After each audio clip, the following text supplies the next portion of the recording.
Hello friends, welcome to my YouTube channel let's make English for interesting पर। तो बच्चों, आज हम पढ़ेंगे एक बहुत ही महत्वपूर्ण टॉपिक जिसका नाम है एंटोनाइम्स और सिनोनिम्स। देखिए, ये आपकी कक्षा 12 के एग्ज़ाम से संबंधित है, जो कि बोर्ड के एग्ज़ाम में बहुत ही महत्वपूर्ण स्थान रखता है। यह है तो छोटा, लोग इसको नज़रअंदाज कर देते हैं, लेकिन यह भी उतने ही नंबर का आएगा जितने कि आपका सिंथेसिस हो, चाहे डायरेक्ट इनडायरेक्ट हो, या फिर सिंटेक्स या ट्रांसफॉर्मेशन हो। तो इसीलिए आज हम इसको लेकर आए हैं आपके लिए। तो आज हम कुछ बहुत ही महत्वपूर्ण मतलब एंटोनिम्स और सिनोनिम्स का अध्ययन करेंगे, जो कि एग्जाम से के सिलसिले से मतलब है उसमें बहुत ही महत्वपूर्ण भूमिका ये निभाएंगे। इसमें से आपका पहला शब्द है एंशिएंट। एंशिएंट को हम हिंदी में कहते हैं प्राचीन। एंशिएंट को हम हिंदी में क्या कहते हैं? प्राचीन। तो एंशिएंट का विलोम शब्द आपका क्या हो जाएगा? एंशिएंट का विलोम शब्द होता है मॉडर्न। क्या होता है? मॉडर्न। मॉडर्न, इसके लिए अलावा एक शब्द का इस्तेमाल हम और कर सकते हैं नवीन के लिए। इसका मतलब होता है न्यू। क्या होता है? न्यू। एंशिएंट माने प्राचीन, मॉडर्न माने नवीन, या न्यू माने नवीन होता है। अब अगला शब्द है एडवांस। एडवांस का मतलब होता है आगे बढ़ना।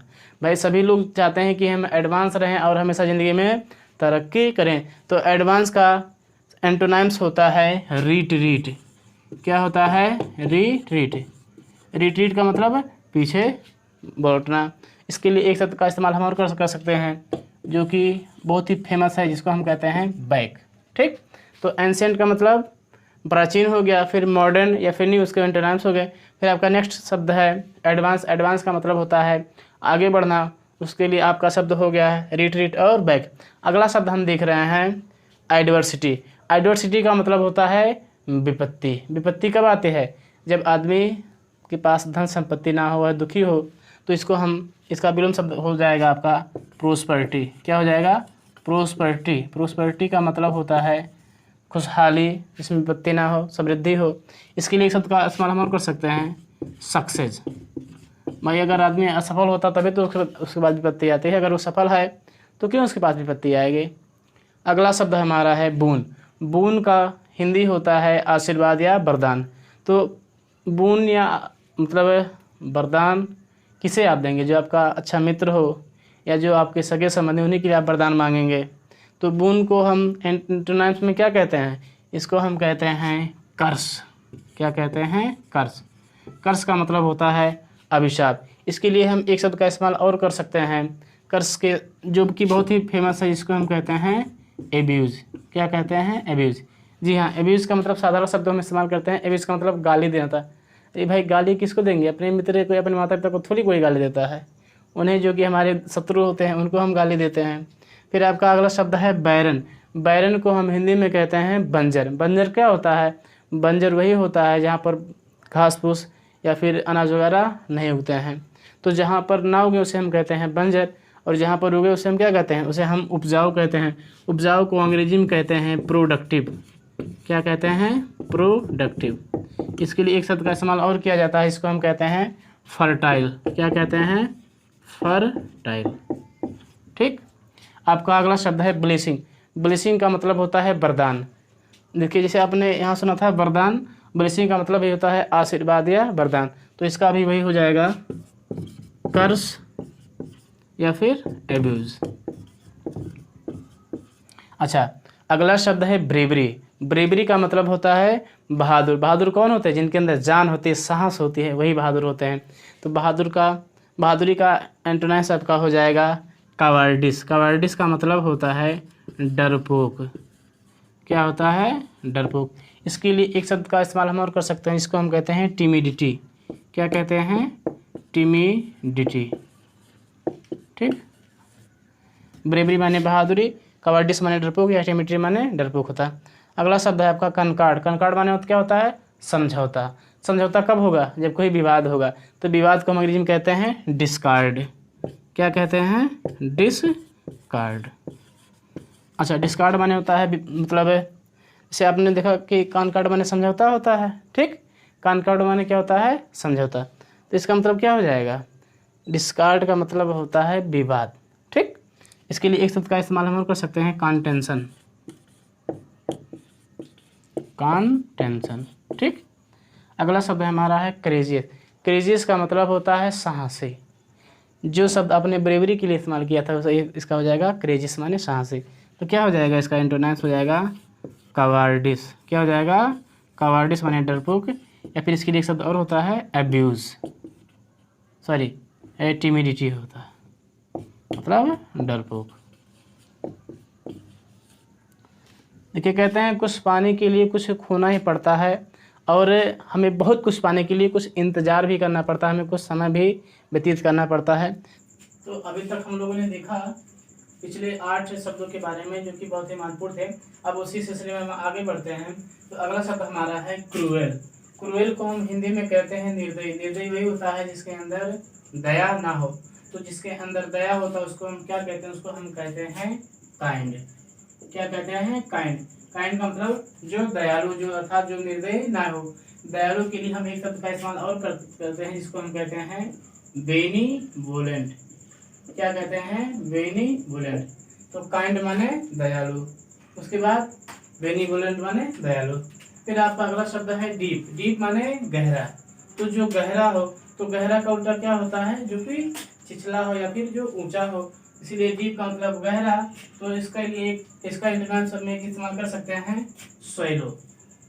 स्वैलो का मतलब देखिए एक अबाबिल पक्षी भी होता है, ठीक, लेकिन वो अबाबिल पक्षी वाला यहाँ पे नहीं है। यहाँ स्वैलो का मतलब होता है छिछला।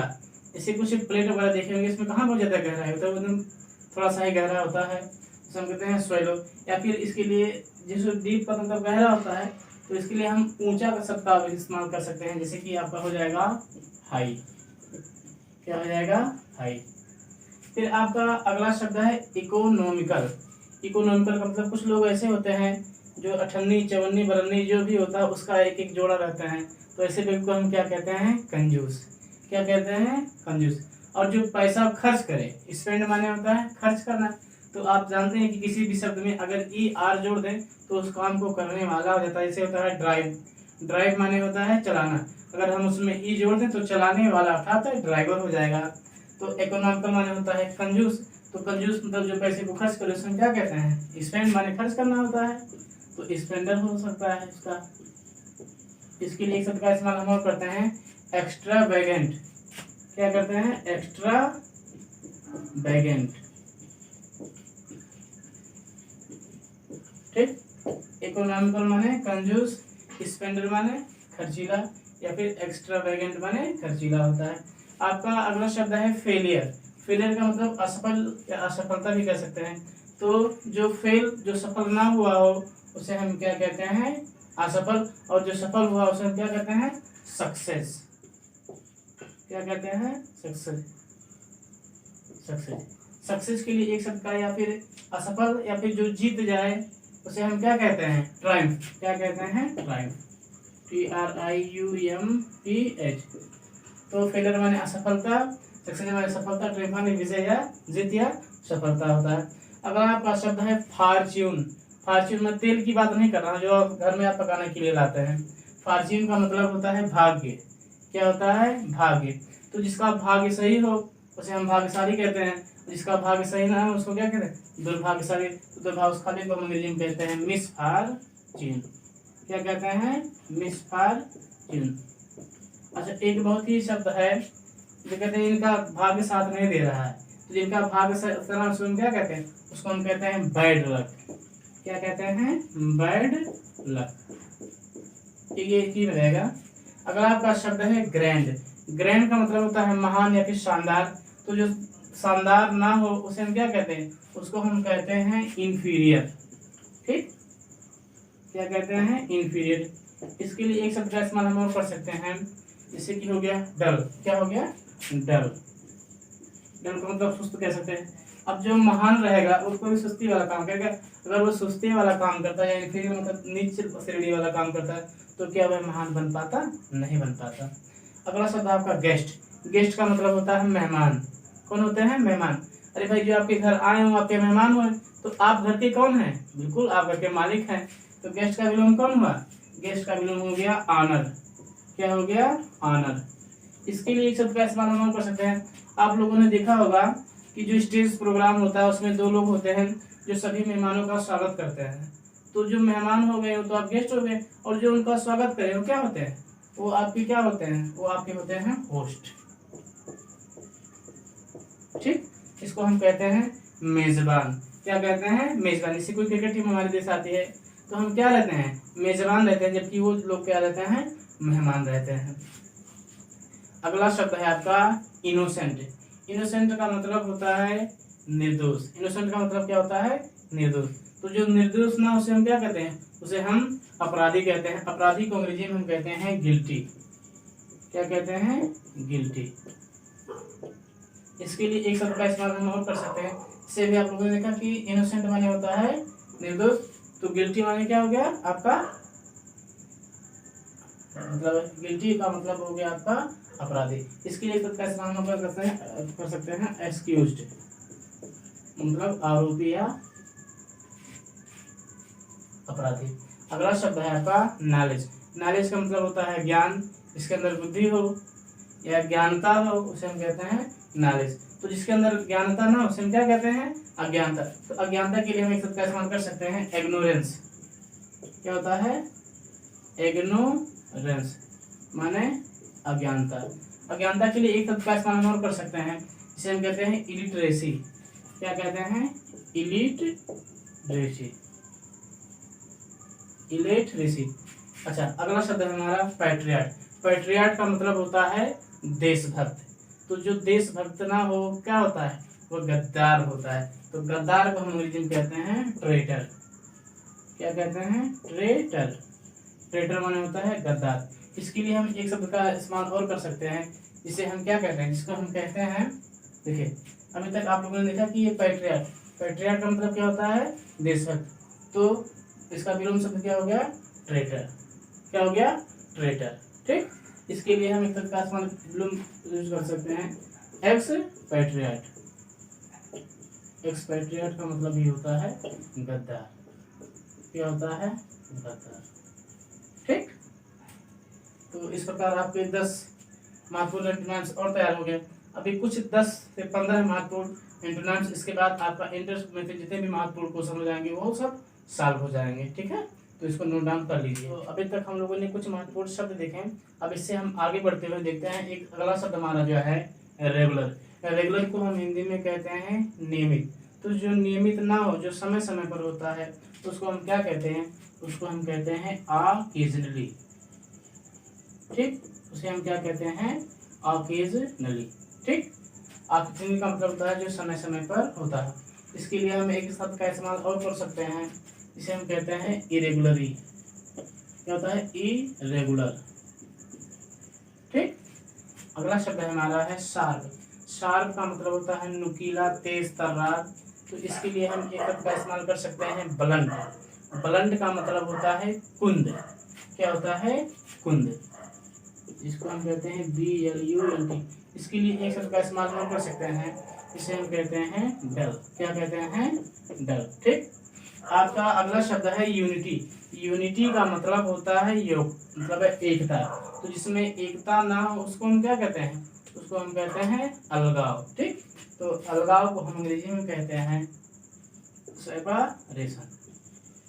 देखिए सेपरेशन लोग इसको पढ़ते हैं, लेकिन इसको मैं इसलिए ऐसा सेपरेशन बोल रहा हूँ ताकि इस पे आपका स्पेलिंग क्लियर हो जाए। एक शब्द इसका और होता है अलगाव का, इसको हम कहते हैं विविधता या फिर डाइवर्सिटी भी कह सकते हैं। क्या कहते हैं? डाइवर्सिटी। ठीक। आपके लिए अगला शब्द है वॉलंटरी। वॉलंटरी का मतलब होता है ऐच्छिक। मतलब जो शब्द, मतलब जो काम आप अपने इच्छा अनुसार करें, आप उसको आपको बाध्य करके ना किया जाए। तो वॉलंटरी मतलब होता है ऐच्छिक। तो इसका विलोम शब्द आपका क्या हो जाएगा? कंपल्सिव। क्या हो जाएगा? कंपल्सिव। इसके लिए एक बहुत ही फेमस शब्द है, जिसको हम कह सकते हैं फोर्स्ड। फोर्स का मतलब होता है बाध्य करना। ठीक। आपका अगला शब्द है रा। रा माने होता है कच्चा। तो जो कच्चा ना हो उसे हम कहते हैं पक्का। तो पक्का को अंग्रेजी में कहते हैं राइप। क्या कहते हैं? राइप। तो भाई जो पका होगा वो कैसा होगा? स्वादिष्ट ना होगा। तो इसके लिए हम एक शब्द का इस्तेमाल कर सकते हैं टेस्टफुल। क्या कह सकते हैं?